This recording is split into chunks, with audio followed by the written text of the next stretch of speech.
This is problem 574. It's on page 229.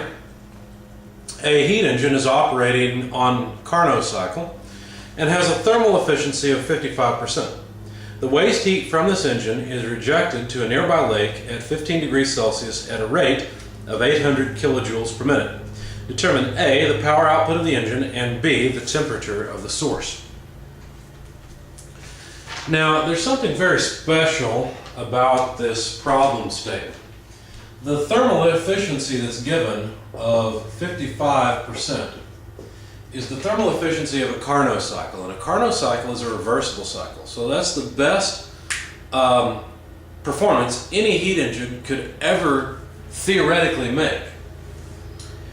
And so this is a reversible thermal efficiency that's fundamentally different from a normal efficiency where it's simply desired output over required input. This is still desired output over required input, but this is a limit. This is a maximum. And the interesting thing about this is the way that the thermal efficiency can be written. But let's start off at the beginning. The question is, since the low temperature reservoir thermal energy flow is 800 kilojoules per minute, and the temperature of the low temperature reservoir is 15 degrees Celsius, so we're rejecting 800 kilojoules per minute of waste heat into a reservoir at 15 degrees Celsius. The question is to find the power output and the temperature of the high temperature source. Now the first part's pretty straightforward. Looks about like the problems you've probably solved so far, and that is that thermal efficiency, regardless of whether it's reversible or not, thermal efficiency of a heat engine is always desired output, which is power, over required input, which is Q dot H, the thermal energy flow from the high temperature reservoir. So let's see. Now notice that we were not given the thermal energy flow from the high temperature reservoir. Let me sketch the system off to the side here. So here's our high temperature reservoir that gives off heat at a particular rate to our heat engine, which by the way is reversible, producing power, rejecting waste heat to a low energy sink. Now we know the low energy sink is at 15 degrees Celsius. Now the problem is we don't know Q dot H yet. We've been given Q dot L and we'd like to know the power output. What we have been given also is the efficiency.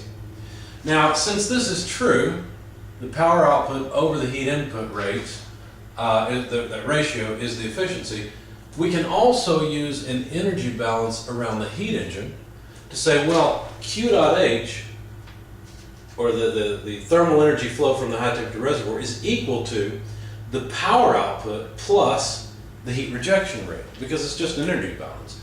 This heat engine is operating in a steady state, so the rate at which energy comes in must be equal to the rate at which it leaves, but it leaves, that energy leaves in two forms, in work and in waste thermal energy. So basically what we're saying is that this can be rearranged like this. Okay, this is just an energy balance. Q dot L plus W dot is equal to Q dot H. Another way of saying this is if thermal energy comes in here and does not leave as thermal energy, it must leave as work. Okay? Now the question is to solve for the power output. Now there's just a little bit of algebra, we'll run through it quickly. Q dot L plus W dot equals W dot, just moving the denominator. And so you can see pretty easily that the power output is simply the thermal efficiency multiplied by Q dot L divided by 1 minus the efficiency. So just a little bit of algebra, but fairly simple. And so the power output is 55% of Q dot L, 800 kilojoules per minute, divided by 1 minus 0.55. Okay, so 1 minus 55%. Plug all this into your calculator, you'll find that it's 977.77 kilojoules per minute, which by the way is equal to 16.3 kilowatts.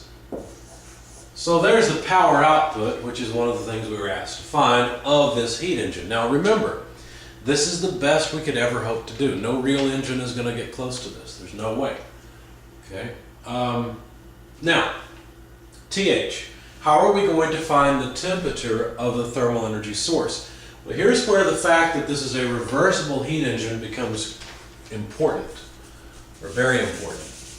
Thermal efficiency, while it's always desired output over required input, for a reversible heat engine, thermal efficiency is 1 minus TL over TH. And since we know the temperature of the low temperature reservoir, we can find the temperature of the high temperature reservoir from this equation. So let's do it. If we solve for TH from this equation, I'll skip the algebra this time, but if we solve for TH, you'll find that it is TL over 1 minus the reversible thermal efficiency. Now, if you do this, you're making a mistake. If you plug in 15 over 1 less 0.55, you've made a mistake. Because the ratio of these two temperatures, both of these temperatures have to be in absolute units.